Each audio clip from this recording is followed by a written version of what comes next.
ক্ষমতায় গেলে শাসক নয় সেবক হিসেবে কাজ করবে জামায়াত। হাসিনার মতো ফ্যাসিস্ট তৈরি করবে পিআর পদ্ধতি, বলছেন সালাউদ্দিন। এবং সর্বশেষ জানাবো, আওয়ামী লীগকে রক্ষা করার মিশন জনগণ রুখে দেবে, বলছেন জামায়াত নেতা মাসুদ। শুনছিলেন সংবাদ শিরোনাম, এবারে বিস্তারিত। ক্ষমতায় গেলে শাসক নয় সেবক হিসেবে কাজ করবে জামায়াত। অভ্যুত্থানের 1 বছর পেরিয়ে গেলেও দেশকে নিয়ে আওয়ামী লীগের ষড়যন্ত্র অব্যাহত আছে। সেই ষড়যন্ত্র মোকাবেলা করে দেশকে এগিয়ে নিতে প্রত্যয় ব্যক্ত করেছেন জামায়াতের ইসলামীর আমির ডক্টর শফিকুর রহমান। পাশাপাশি দেশ শাসনের সুযোগ পেলে শাসক নয়, জামায়াত সেবক হিসেবে কাজ করবে বলেও জানান তিনি। সাক্ষাৎ শেষে ব্রিফিং এসব কথা জানান দলটির সেক্রেটারি জেনারেল অধ্যাপক মিয়া গোলাম পরোয়ার।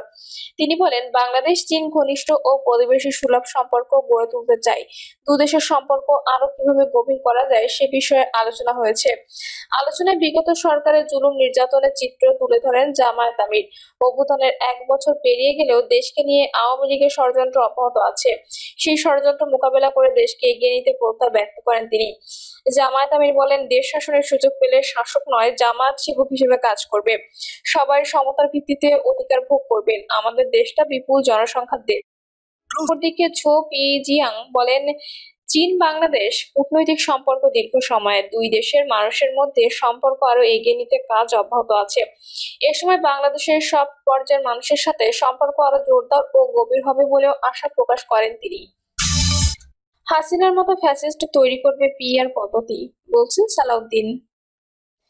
পিআর বা সংখ্যানুপাতিক প্রতিনিধিত্ব ভোট ব্যবস্থা শেখ হাসিনার মতো আরেকটি ফ্যাসিস্ট বা দুর্বল সরকার তৈরি হতে পারে বলে মনে করেন বিএনপির স্থায়ী কমিটির সদস্য সালাউদ্দিন আহমেদ। তিনি আশঙ্কা করেছেন, এমন হলে দেশ স্থায়ীভাবে অস্থিতিশীল হয়ে পড়বে।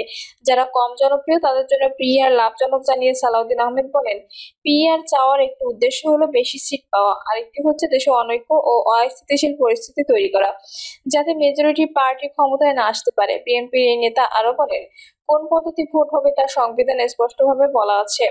সংবিধান প্রত্যক্ষ ভোটের মাধ্যমে জনপ্রতিনিধি নির্বাচনের কথা বলা হয়েছে। তা জানতে জামায়াতকে সংবিধান খুলে দেখতে হবে। তিনি বলেন, কোনো রাজনৈতিক দলের অসাংবিধানিক অরাজনৈতিক অবৈধ কোনো অবদান মেনে জাতিকে বিপদে ফেলা যাবে না। এই সরকার সাংবিধানিক সরকার, তাই সাংবিধানিক ধারাবাহিকতা রক্ষা করা আইনানুগভাবে সরকারকে চলতে হবে। আওয়ামী লীগ রক্ষা করার মিশন জনগণ রুখে দেবে, বলছে জামায়াত নেতা মাসুদ।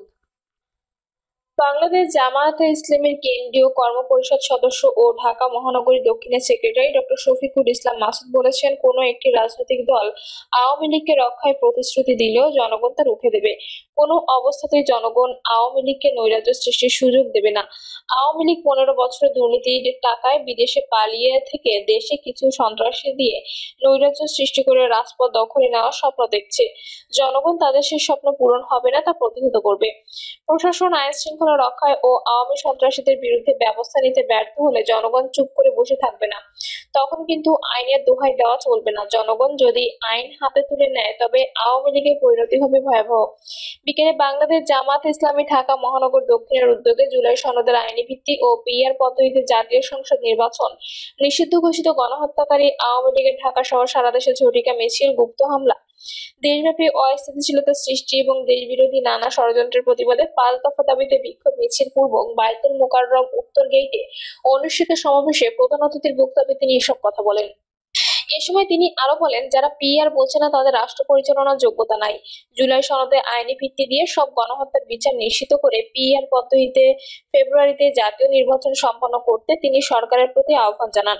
ডক্টর মাসুদ বলেন, জাতিসংঘের অধিবেশনে প্রধান উপদেষ্টা সফর সঙ্গী বিপ্লবী নেতা আক্তার হোসেনকে শারীরিকভাবে লাঞ্ছিত করা সহ রাজনৈতিক নেতৃবৃন্দকে হেনস্থ করার ঘটনায় নিউ ইয়র্কে বাংলাদেশ মিশন দায় এড়াতে পারবে না। সেখানকার বাংলাদেশ মিশনে কর্মরত আওয়ামী দোসরদের সহযোগিতায় আওয়ামী লীগের সন্ত্রাসীরা এই ন্যাক্কারজনক ঘটনা ঘটিয়েছে। এই ঘটনার সাথে জড়িত প্রত্যেককে অনতিবিলম্বে আইনের আওতায় আনতে হবে। এই ঘটনার পর থেকে সারা দেশে আওয়ামী লীগের সন্ত্রাসী সংগঠন, নিষিদ্ধ ছাত্রলীগ, ঝটিকা মিছিল, গুপ্ত হামলা, দেশব্যাপী অস্থিতিশীলতা সৃষ্টি এবং দেশবিরোধী ষড়যন্ত্র শুরু করেছে। দেশের স্বাধীনতার সার্বভৌমত্বের জন্য হুমকি আওয়ামী লীগ সহ তাদের শরিক 14 দলকে নিষিদ্ধ করার দাবি জানিয়ে ডক্টর মাসুদ বলেন, জাতীয় পার্টি আর জাসদের মাধ্যমে ভোটের মাঠে ঢুকতে চেষ্টা করেছে আওয়ামী লীগ। এজন্য তারা সারা দেশে বিশৃঙ্খলার মাধ্যমে নির্বাচনী পরিবেশ নষ্ট করার চক্রান্ত করছে। সরকার এখনই কার্যকর পদক্ষেপ গ্রহণ না করলে দেশ ও জাতির জন্য কঠিন পরিস্থিতির সৃষ্টি হতে পারে। সরকারের কার্যকর পদক্ষেপের পাশাপাশি ফ্যাসিবাদ বিরোধী সকল রাজনৈতিক দলকে ঐক্যবদ্ধভাবে আওয়ামী লীগের অপতৎপরতা রুখে দিতে ডক্টর মাসুদ আহ্বান জানান।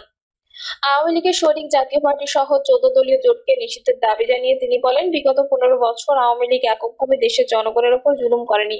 14 দলীয় জোট সমন্বিতভাবে জনগণের উপর জুলুম নির্যাতন করেছে। প্রতিটি গণহত্যার জন্য 14 দলীয় জোটের নেতারা সমানভাবে অপরাধী। ডক্টর হেলাল উদ্দিন বলেন, যারা ঈদের পরে আওয়ামী ফ্যাসিবাদের বিরুদ্ধে আন্দোলনের ঘোষণা দেয় তারা রাজপথে আসেনি। তারাই এখন আওয়ামী লীগের পুনর্বাসন চায়, আওয়ামী লীগকে ভোটের মাঠে চায়, কারণ এরাই আওয়ামী লীগের ফ্যাসিবাদের সঙ্গী ছিল। আওয়ামী লীগের দুর্নীতি লুটপাটের সুবিধা এরাও ভোগ করেছে, যার কারণে আওয়ামী লীগের গণহত্যার বিরুদ্ধে ওই দলের নেতারা কথা বলছে না, বিচার চাচ্ছে না, বরং বিচার বিলম্বিত করতে যা যা করার তারা সবই করছে। তিনি আরো বলেন, একটি দল সংবিধানের দোহাই দিয়ে ছাত্র জনতার প্রতিটি দাবির বিপক্ষে অবস্থান নেওয়ার কারণে আজকে দেশের আইন শৃঙ্খলা পরিস্থিতির অবনতি ঘটেছে। জুলাই সনদের আইনি ভিত্তি দিয়ে গণহত্যার বিচার নিশ্চিত করে ঘোষিত সময়সীমার মধ্যে জাতীয় নির্বাচন সম্পন্ন করতে তিনি সরকারের প্রতি আহ্বান জানান।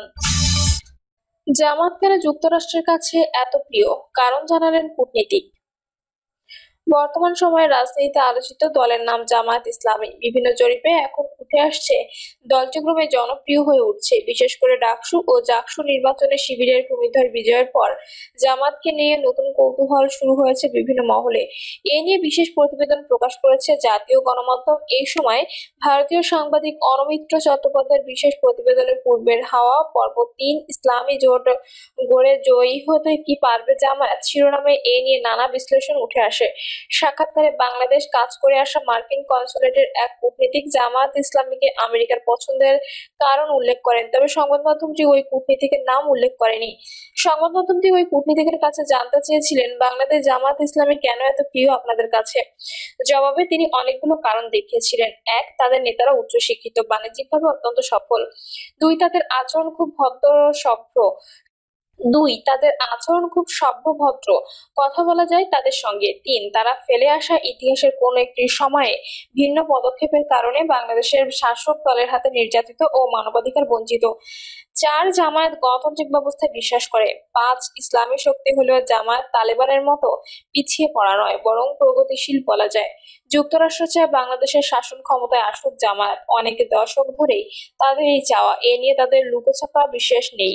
সেই মার্কিন কূটনীতিক বলেন, যে দেশে 80 থেকে 85% মানুষ মুসলমান, সেখানে জামায়াত যদি সরকারে আসে ক্ষতি কি? তারা শৃঙ্খলাবদ্ধ দল, তাদেরও উচিত একবার সুযোগ পাওয়া। কি আছে, ফেল করলে মানুষ সরিয়ে দেবেন। হাত পাকা ক্ষমতায় গেলে দেশ নিরাপদ থাকবে, বলছেন ফয়জুল করিম। ইসলামী আন্দোলন বাংলাদেশের কেন্দ্রীয় সিনিয়র নায়েবে আমির ও শায়খে চরমনাই মুফতি সৈয়দ মোহাম্মদ ফয়জুল করিম বলেছেন, নৌকা, ধানের শীষ ও লাঙল মার্কার